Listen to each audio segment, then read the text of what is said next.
जितेंद्र आव्हाड साहेब, माझं तुम्हाला आव्हान आहे, सोमनाथ सूर्यवंशीबद्दल आणि परभणीच्या प्रकरणाबद्दल तुम्हाला फारच जर काही वाटत असेल तर तुम्ही लाखाचा मोर्चा काढा ना, ठाण्यामध्ये काढा, मुंबईला आणून मोर्चा काढा. ते करत नाहीत तुम्ही आणि मोर्चात येतात. मुंबईच्या मोर्चात आले आणि अक्षय शिंदेचे गुणगान गाऊन माघारी गेले. अरे त्या लेकराच्या आईवडिलांना किंवा लेकराला काय वाटलं असेल, अक्षय शिंदेचे गुणगान गाणाऱ्यांकडून दुसरी काय अपेक्षा करायची. हे पहा, जे त्या ठिकाणी मोर्चेकरी होते, मोर्चेकऱ्यांच्या संमतीने मोर्चा मिटवणं योग्य का अयोग्य. जर अयोग्य असेल तर जितेंद्र आव्हाड म्हणते ते जितेंद्र आव्हाडांना फक्त राखेल टाकायचाच धंदा कळतो का. सामाजिक स्वास्थ्य महाराष्ट्रातलं शांत राहिलं नाही पाहिजे का. कुठंतरी प्रकरण तिकडच्या तिकडं म्हणजे लॉंग मार्च मुंबईला येण्याच्या अगोदर नाशिकमध्येच थांबला. याच्यामुळं जितेंद्र आव्हाडांना काही पोटसूळ वगैरे सुटलाय का काय असं मला या ठिकाणी म्हणायचंय. आणि जितेंद्र आव्हाड साहेब, तुम्हाला स्वतःला वाटत असेल की तुम्हीच फक्त फुले शाहू आंबेडकर वादाचे ठेकेदार आहात. तसं नाही, आम्ही सुद्धा त्याच विचाराचे आहोत, त्याच विचाराने चालतो आणि हे कुठंतरी प्रकरण थांबलं पाहिजे. हे आणि जे काही माननीय मुख्यमंत्र्यांनी परभणीच्या प्रकरणामध्ये सुद्धा सगळी बाजू पॉझिटिव्ह घेतलेली आहे, मग तुम्ही निगेटिव्हच का पसरवताय. ज्युडिशियल इन्क्वायरी लावलेली आहे. सोमनाथच्या जे संबंधित पोलीस होते ते सर्वचे सर्व सस्पेंड केलेले आहेत आणि माझं वाक्य कालचं जे दाखवलेलं आहे ते मोडून तोडून दाखवलेलं आहे. मी म्हणलो होतो की जे व्हिज्युअलमध्ये दिसत आहेत त्या पोलिसांच्या वरती सस्पेन्शनची कारवाई करा, परंतु जे व्हिज्युअल्समध्ये दिसत नाही, ज्यांचा लाठीचार्जशी संबंध नाही, अशा काही पोलिसांना थोडंसं माफ करा, एवढंच त्या ठिकाणी मी बोललेलो आहे. माझं पूर्ण वाक्य न घेता अपूर्ण वाक्यावरती ते मला वाटतं कालपासून ट्रायल चालू जात आहे.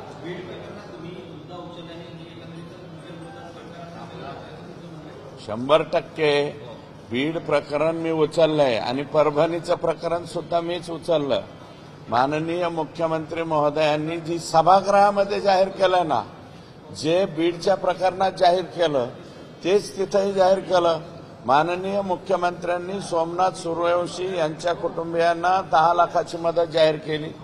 त्याच्यानंतर वाकोडे साहेबांच्याला 5 लाख रुपये मदत जाहीर केली. मी नंतर वाकोडे साहेबांचं कुटुंबीय आणि तिथले सामाजिक कार्यकर्ते यांना घेऊन माननीय मुख्यमंत्र्यांच्या निवासस्थानी आलो. निवासस्थानी आल्याच्या नंतर 5 लाखाची रक्कम 10 लक्ष रुपये करण्याचं सुद्धा मान्य करण्यात आलं. मग याच्यामध्ये नेमकं चुकलं काय. निगेटिव्ह भूमिकेमध्ये मला घेऊन चाललाय तुम्ही, याच्यात चुकलं काय. मला त्याचं उत्तर वाढ मोर्चामध्ये होते ते त्या मोर्चामध्ये बोलले नाही. सोमनाथ सूर्यवंशीवरती मी बोललो, धाराशिवला सुद्धा सोमनाथ सूर्यवंशीवरती मी बोललो, पुण्याच्या मोर्चामध्ये सुद्धा सोमनाथ सूर्यवंशीच्या मारेकऱ्यांच्या बद्दल मी बोललो. त्या मोर्चाला तर जितेंद्र आव्हाड आलेच नव्हते, धाराशिवला आले नव्हते, फक्त बीडला आलते. आणि मोर्चा निघाल्याच्या नंतर पहिल्या दिवसापासून मोर्चेकरांशी जे आंदोलक होते त्यांच्याशी मी सतत संपर्कात होतो, त्यांना मी विनंती करत होतो. आणि रामप्रसाद बोर्डीकर साहेब हे स्वतः परत बीड परभणीचे जिल्हाध्यक्ष भाजपा हे सुद्धा संपर्कात होते आणि तिथल्या पालकमंत्री मेघनाताई बोर्डीकर या सुद्धा संपर्कात होते. आम्ही सर्वजण त्यांना दररोज विनंती हे करत होतो की हे क्लेशकारक आंदोलक तुम्ही कुठंतरी थांबवा, तुमच्या आणखी काही मागण्या असतील त्या आपण पूर्ण करू. आणि याच्यामध्ये सगळ्यात मोठी बाब ही आहे की ज्युडिशियल इन्क्वायरी जशी देशमुखांच्या बाबतीत लावली तशीच्या तशी सोमनाथ सूर्यवंशीच्या सुद्धा बाबतीत लावलेली आहे. जितेंद्र आव्हाडांचा पोटसूळ उठण्याचं कारण हे असेल.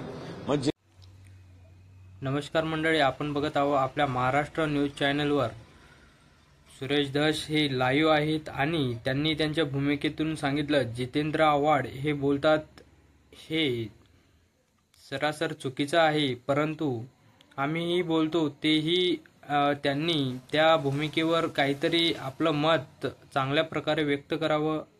असंही नाही की आम्ही चुकीचं बोलतोय, परंतु सुरेश धस यांनी जितेंद्र आव्हाड यांच्यावर अशी टीका केली की त्यांनी चुकीचं वक्तव्य करू नये. आणि यासाठी आपण आपल्या महाराष्ट्र न्यूज चॅनलवर हा व्हिडिओ टाकलेला आहे. तर सर्व दर्शकांनी लाईक, कमेंट, शेअर आणि सबस्क्राईब नक्की करा आणि कमेंटमध्ये आपलं मत नक्की नोंदवा. धन्यवाद मित्रांनो.